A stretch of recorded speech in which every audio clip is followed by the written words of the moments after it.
for taking the time to be here with us today. Josh, a pleasure to be here with you. And first off, I want to ask you about the situation on the ground there. Again, the sirens, it seems, are sounding once again. People are having to run to their bomb shelters. Yeah, certainly, Josh. I'm speaking to you right now from inside my own bomb shelter. We've got the steel doors closed, the steel shutters on the window, and this really is the standard operating procedure for all of Tel Aviv and frankly, most of Israel at this time, having to run periodically in and out of shelters around the country. Some people have private shelters available, but many are having to hunker down in public shelters, crowding in with many others. And as I'm sure some of your viewers have seen images of those having to hide in train stations and other secure areas, underground parking lots, sometimes camping there overnight, whole families there, a country of 10 million, all periodically going in and out. We did have a brief lull of about 10 hours overnight.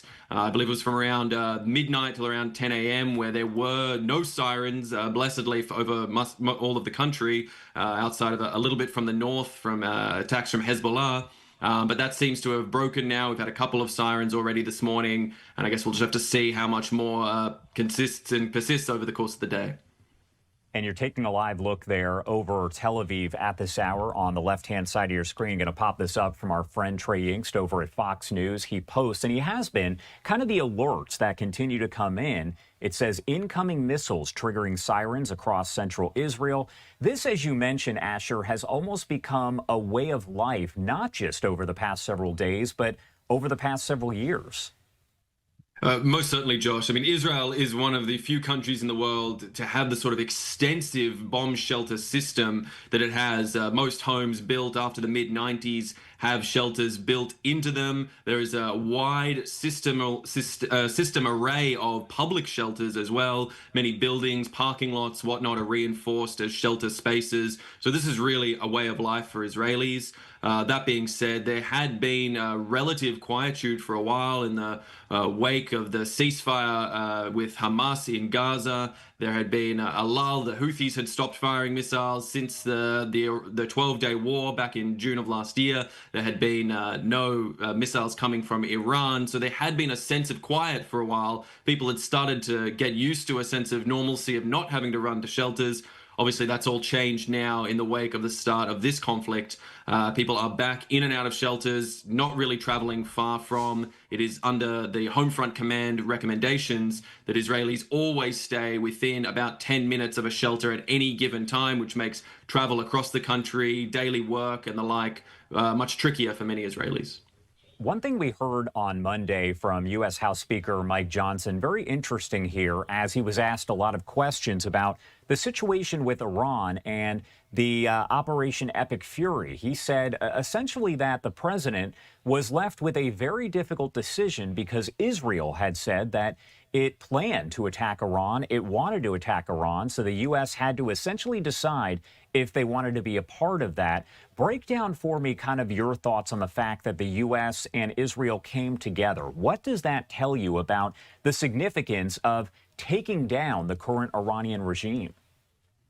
Well, I think it highlights the importance to both regimes, both here in Israel and, of course, President Trump in the United States. And I think it's a bit of a misnomer that some like to bring up, particularly critics of Israel who say that Israel somehow led the U.S. into war. I don't think anyone has the capacity to lead the likes of U.S. President Donald Trump into war without his own decision-making. And I think that that's important to point out, that this was a decision made by the U.S. President Trump, and U.S. came as allies. Yes, obviously very interested in ensuring that the nuclear threat, the missile threat, the proxy threat, and of course the threat to their own people in Iran, the protesters that the Iranian regime targeted, that all those threats were simultaneously wiped out, very much in Israel's interests, but also, I would argue, in the interest of the United States as the lead partner in this conflict, and very much in contrast perhaps to what UK Prime Minister Keir Starmer just said, very much in the interests of all of the Western democracies to ensure that Iran's threat is not perpetuated around the world, because that is their MO.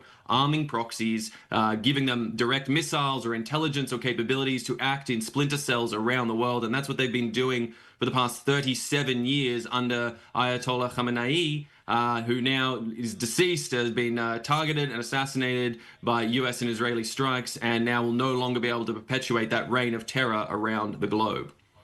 I want to pop up this live image that we have coming in out of Beirut. As you can see there in Lebanon, the smoke not rising as much as it was earlier, but Israel, the military there, confirming a bit earlier on this morning that they were striking at the same time, both Iran, Tehran specifically, and Beirut in Lebanon as they target Hezbollah in that location. Can you explain for folks out there Hezbollah's kind of, I guess you could say, stronghold there in Beirut?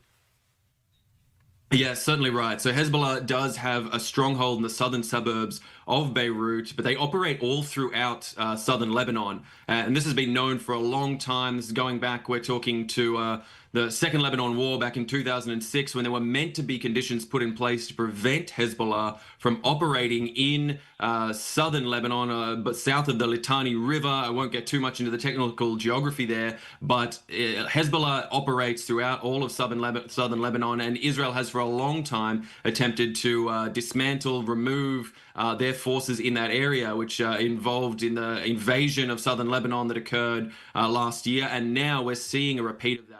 Hezbollah made the mistake of getting involved in this war. They were originally seeming to keep out of it, but there was missile and drone fire that took place from southern Lebanon, and Israel has responded in force, now reportedly sending ground troops into southern Lebanon, actually, boots on the ground inside southern Lebanon to try and clear out some of those Hezbollah strongholds that exist there. We're talking infrastructure, military infrastructure built into homes, built into hillsides, hidden under barns. I mean, this is the MO of Hezbollah, and they've had this threat hanging over Israel for decades now. And it's come to the point in this war, it seems, that Israel is determined to clear house and ensure that no longer can this threat hang over northern Israel. In these areas, which, by the way, I will just stress to your viewers, we're talking about tiny tracts of land, the sort of areas of Israel. You compare that to the United States or other parts of the world, tiny distances that we're talking about here, mere kilometers, tens of kilometers, miles, I should say, of distance that we're talking about here.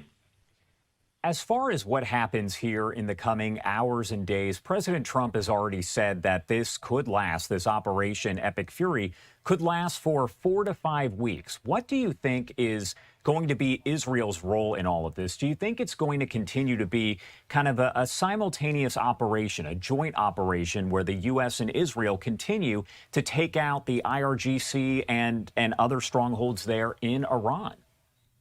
I certainly believe so, Josh. I mean, Israel provides a few key factors to help support American operations. One, namely, is the intelligence. Israel has an in-depth intelligence network, has been gathering for decades information on Iran and the Iranian regime, whether it be the location of specific commanders, as we saw the incredible effort on the first day of this war to take out so much of the military command of Iran and, of course, the Ayatollah himself. But also, where assets are located, the stockpiles of enriched uranium and other nuclear materials that Iran has, key scientists and officials. Israel has been working for decades to build this network of intelligence and information. And also militarily, Israel is adept in terms of its air force, world-renowned of its capabilities, utilizing their pilots and jets to target particular forces, and it seems that joint operation will continue for the time being as part of that. And it seems that Israel is certainly in it for the long haul. I mean,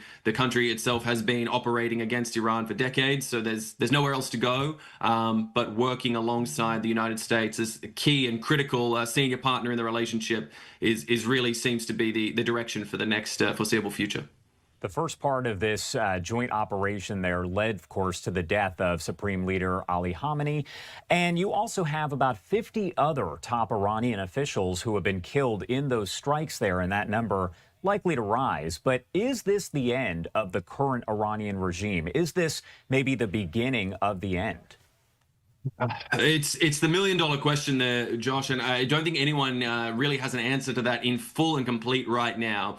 It seems that there was a series of succession lines laid down by the Ayatollah and other senior leadership in Iran, meaning that any individual leader targeted could be replaced once, twice, even 3 or 4 times down the line of succession. Now, what that means in practice is a whole nother thing, because it's a question of whether or not these succession lines actually have the robustness and the strength to operate, and of course, what the Iranian people will do. This has been a key message the whole time from Israeli Prime Minister Benjamin Netanyahu, from US President Donald Trump, and from others, to say to the Iranian people, these strikes are not about bringing in a foreign regime to come and control Iran, but rather to give the Iranian people, who overwhelmingly have been shown time and again to not, the majority not support the Ayatollah's regime, to overthrow this authoritarian regime, to stand up for themselves, and to be able to install a regime led by the people. That is and has always been the goal,